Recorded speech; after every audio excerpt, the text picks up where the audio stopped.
Hola, soy Jordi Sánchez y estás en el canal Ayudando. Como ya te comenté en los dos vídeos anteriores que hablemos de la ansiedad, hoy vamos a tratar del trastorno de ansiedad generalizada. ¿Qué es lo que caracteriza o qué es lo que podríamos decir que es el trastorno de ansiedad generalizada? Es uno de los trastornos que tiene más prevalencia en nuestras consultas de psicología. Lo definiríamos como una sensación que tiene la persona de estar continuamente preocupada, una preocupación incontrolable, que a pesar de que sepa que no tiene que tenerla, a pesar de que esté en ese momento sintiendo sufrimiento, angustia, no puede dejar de preocuparse de muchas cosas. Y a veces esas preocupaciones son por cosas insignificantes, pero que con el tiempo van sumándose unas a otras. Seguro que todos hemos conocido a una persona que siempre está preocupada por algo y que cuando se resuelve esa situación, al cabo de poco tiempo vuelve a tener algo que le vuelve a preocupar. Es una sensación que hace que la persona esté continuamente en estado de alerta. Está sintiendo que siempre tiene que estar haciendo algo para solucionar los problemas. Seguro que todos conocemos personas que por la noche, cuando se van a dormir, no dejan de darle vueltas a las cosas, con lo cual les es imposible o muy difícil conciliar el sueño. Eso hace que les cueste mucho dormirse y que incluso el sueño que tienen no sea un sueño reparador. Y por la mañana, cuando se levantan, se suelen levantar cansadas, con una sensación de embotamiento, de no haber hecho un descanso profundo.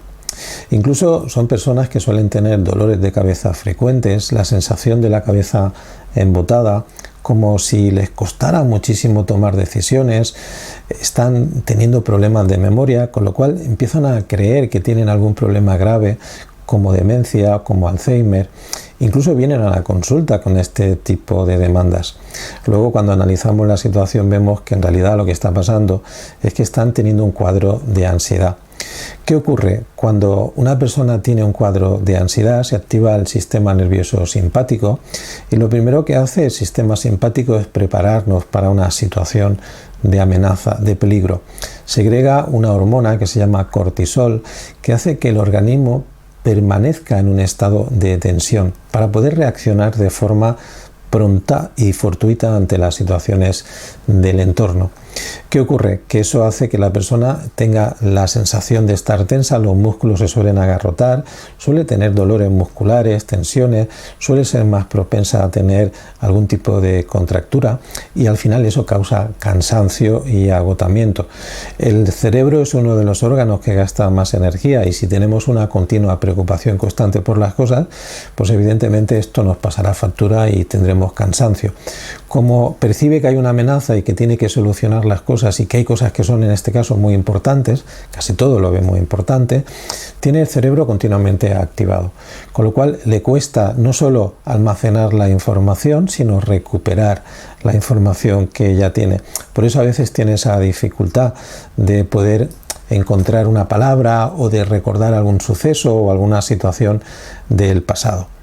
Si tuviéramos que decir qué caracteriza estos trastornos de ansiedad generalizada, diríamos que son aquellas personas que sienten una incertidumbre, que siempre están con esa palabra o esa frase de ¿y si no puedo hacer esto? ¿Y si pasa aquello? ¿Y si no soy capaz de? ¿Y si esta situación me desborda? Esa palabra del ¿y si? Forma parte mucho de su día a día, de su entorno diario. O el es que no voy a ser capaz, es que me va a pasar esto, es que me va a pasar lo otro. Suelen ser personas que cuando tienen una información ambigua siempre se ponen en lo peor. Eso les hace estar siempre intentando ver la manera de controlar la situación, de anticiparse. Es una anticipación ansiosa, aprensiva, en la que siempre predomina la desconfianza de poder en ese momento solucionar el problema o de cómo se va a resolver la situación.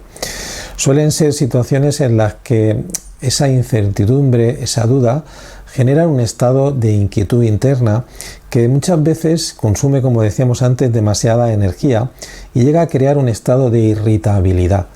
Tienen siempre esa sensación de estar al límite y de que cualquier cosa les puede hacer en ese momento afectar el humor, con lo cual reaccionan a veces de una forma implosiva. Suelen tener poca paciencia ante las situaciones. Diríamos que uno de los problemas que tienen las personas con ansiedad generalizada es que siempre quieren tener el control de la situación, con lo cual ese control es lo que hace que muchas veces la ansiedad suba en vez de bajar. Si yo intento tener control, tendré que estar más activo, con lo cual tendré que preocuparme más. Pero al mismo tiempo, si intento bajar el nivel de ansiedad, me daré cuenta o percibiré que bajo mi necesidad de control, con lo cual eso no me gusta y vuelvo a subir, en este caso, el control, con lo cual vuelvo a subir la ansiedad. Si vemos que todo esto al final nos afecta en nuestra vida diaria, que es otro de los requisitos para que podamos diagnosticar un trastorno de ansiedad generalizada, entonces estamos teniendo una situación en la que vemos que tenemos un problema. Y es que esto nos va a causar con el tiempo un deterioro de nuestra actividad física, nuestra actividad mental y nuestra actividad de relacionarnos con el resto de personas de nuestro entorno.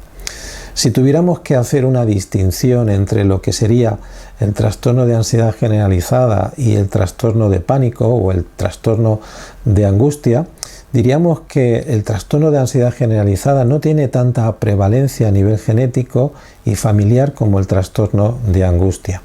Eso quiere decir que tiene más influencia el cómo hemos ido desarrollando a lo largo de la vida esa percepción del entorno y nuestros recursos. Acordaros que ya hablábamos que para que se produzca un estado de ansiedad tienen que pasar dos cosas: que veamos el entorno amenazante y que tengamos la sensación de que no tenemos recursos para hacerle frente. En este caso vemos que es una situación en la que la persona tiene estas dos características, pero que está siendo algo aprendido, algo que con el tiempo ha ido desarrollando de una forma progresiva.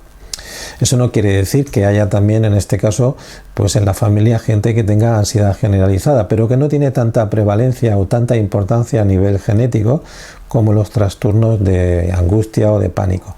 Así como los trastornos de angustia están en este caso teniendo una buena aceptación en cuanto a la medicación antidepresiva, los trastornos de ansiedad generalizada normalmente responden mejor a las benzodiazepinas, no tanto a los antidepresivos.